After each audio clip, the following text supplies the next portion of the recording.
ស្រីហើយនឹងបងធ្លាប់បានឆ្លើយឆ្លងបងហើយនឹងអូនយ៉ាបងរំភើយរាត្រីស្ងាត់សូនច័ន្ទយោលើយលឿនឆ្ងាយបន់តិចម្ដងតារាព្រមព្រាយ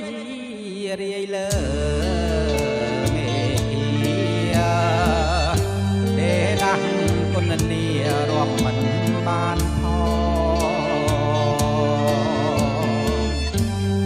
ដូចជាចិត្តស្នេ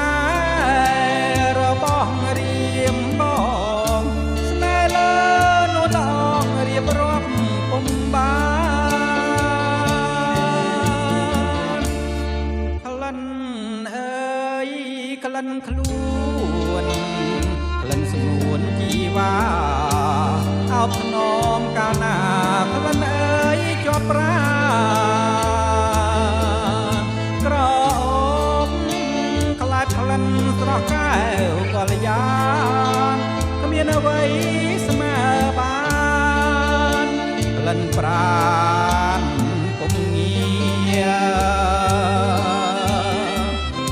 សូចង់រិតយំកណ្ដាលរាត្រីជួយធ្វើសាក្សីសេចក្តីស្នេហាថាខ្ញុំស្ម័គ្រស្មោះលួសងខាមិនប្រែសាវាចោលស្នេហាឡើយ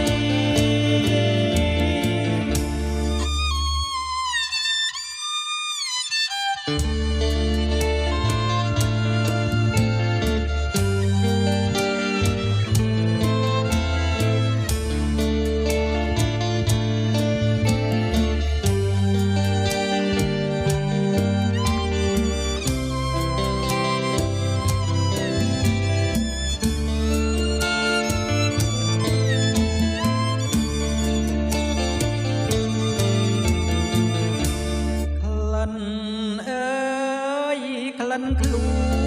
នក្លិនស្ងួនជីវ៉ាអោបថ្នមកាលណា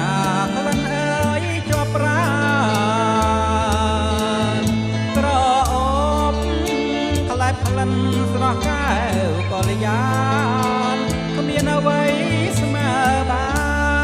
នក្លិនប្រានពុំងាសូចង់រិតយំកណ្ដាលរាត្រីជួយធ្វើសាក្សីសេចក្តីស្នេហាថាខ្ញុំ